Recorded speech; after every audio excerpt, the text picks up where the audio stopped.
Hey Games Rare, it's Charlie Barrett. Today we're looking at Ghost Recon Future Soldier. Who am I here with? I'm Roman Camposola. I'm the lead game designer on Ghost Recon Future Soldier. And we're looking at, is this mission 10 of the campaign? Yeah, exactly. It's the 10th mission in the campaign. It's a mission of the second half of the game, and it's one of my favorites. It's really a tribute to the previous Ghost Recon. It's a mission set in the forest in Russia that is really open and in which you can do a lot of recon. You really have, you can really play it the way you want. So we've, earlier I played some missions that were a little more straightforward. This is getting back to what people have expected from Ghost Recon in the past, which is more of, drones and strategizing and marking targets. Yeah, definitely. So what we do, in fact, through the course of the campaign is that at first the missions are more linear because it's more like a tutorial mission because there is a lot of ability and notion that we want to teach to the player, and we want to teach the player how to go to cover, how to shoot, how to do the recon, how to use the drone, how to use the intel, and so on. So there's really a lot of stuff to teach him. So that's why at first missions are more linear, because we want to be sure that he gets it. And then as you progress inside the game, into the game, and you get to mission 6, 8, 9, and so on, we really start to open the levels and give you more opportunity to play the way you want. And so we just saw you there, marking 3 targets and then letting your teammates slow motion take them all out at the same time. Yeah, exactly. So that's the new order system. We call it the marking system. So basically, we have changed the order system because the game is fully playable up to 4 players in co-op. So you can play with 3 eyes or you can play with 3 friends. And we wanted the order system to work exactly in the same way. And so when you are working with friends, you don't want to tell them, hey, go behind that cover, or go there, or flank them. No, your friends know what they have to do, but you want to coordinate with targets. So you want to say, hey, pick the LMG guy near the window. Which window? Yeah. You just have to mark the guy and say, okay, pick number 1. Okay, I got it. I pick number 2. That kind of stuff. And it works exactly the same way with AI. You just have to mark the AI and the enemy, and your AI teammate will pick their shots. And when you shoot, or when you ask them to perform the shoot, they will kill the target. And so we were doing a little of stealthy gameplay there, being careful, but they found a dead body. So now it's getting into more engaged, action-oriented. Things are hot right now. Yeah, exactly. So when the enemy see you and the firefight starts, they will raise their alert level and they will call for reinforcement. So basically, if you are playing really stealthy, there will be more less enemy to kill, and you can do the full situation without being detected. But as soon as it detects you, they will call for reinforcement, and the firefight is going to be really tough. And it depends on the situation. So here in that situation, reinforcement are pretty small. It's just a couple of guys more. But later on, in a more difficult situation, you can have a BTR or armored jeep coming to help them. So if you do better in alerting the enemy less, you'll face less enemies overall? Yeah, exactly. But it's more a question of playstyle too, because to do the full stealth approach and all the recon sound, it requires you to do a lot of action. You need to pilot the drone, you need to mark the target, you need to be careful in at which target you pick because of the patrol and so on. You want to kill the guy in the back of another guy and so on, so they won't trigger the alarm, etc. So it requires a lot for the player.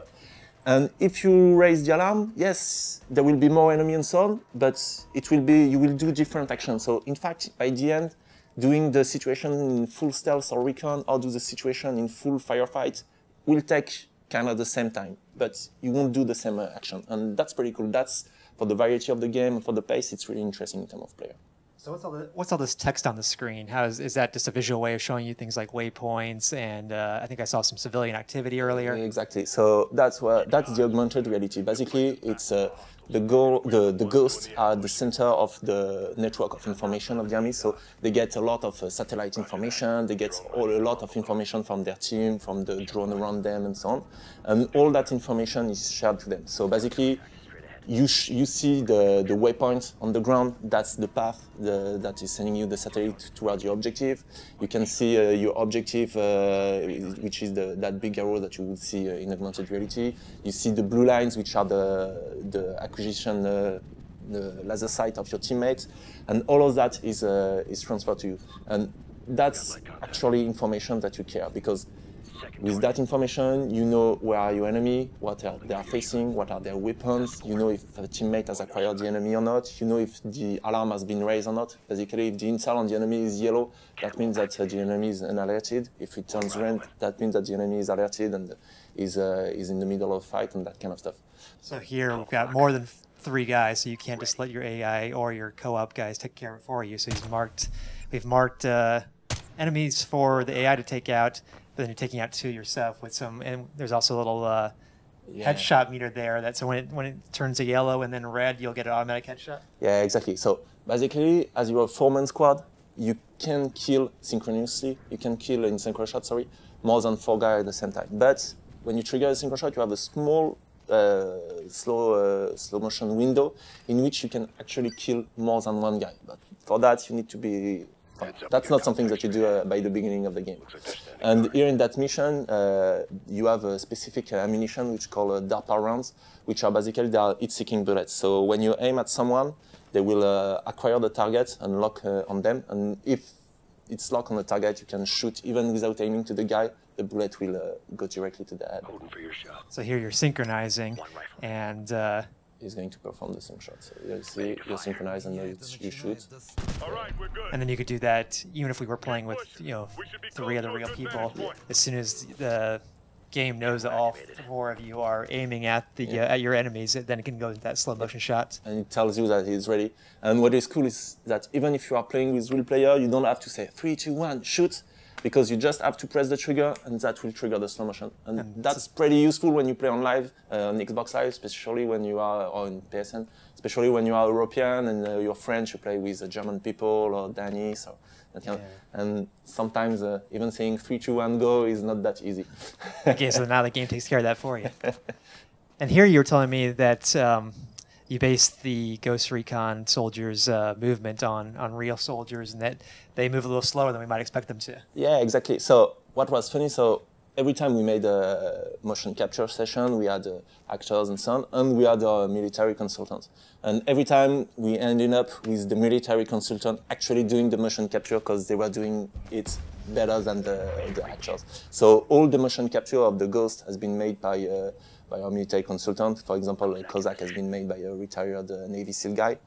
And what is funny when you watch this guy moving is that they don't move fast. In fact, they say slow is fast. That means that they move slowly, but with really precise gesture, because they don't want to miss what they are doing.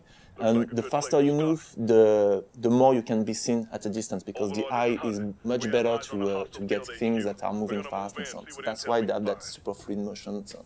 When you're coming down the hill here, the drone is unavailable. Why is that? It's because it's reloading. So the drone is working on a small battery, and at some moment inside the mission, you need to recharge it, so it's unavailable for a short period of time.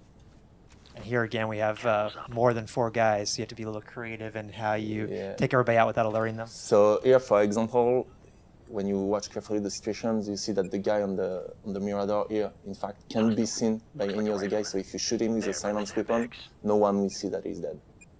So here you see the ticking bullet. It's stuck on him, so you can just shoot even without aiming at his head. And so no one notices that he's dead. And now you can perform the same shot. On your word. Nice work. You get that nice slow motion falling down to 4 guys simultaneously. And that situation is really, really interesting because it's really open, so you can go in the middle, you can cross the river and go inside the barn, you can go on the left side in the windmill, and so you can really access that situation the way you want. And here, as you can see, the drone can also land and roll, and when he's doing all that, he's almost invisible to the enemy because he has the active camouflage that activates, so you can come pretty close to the enemy.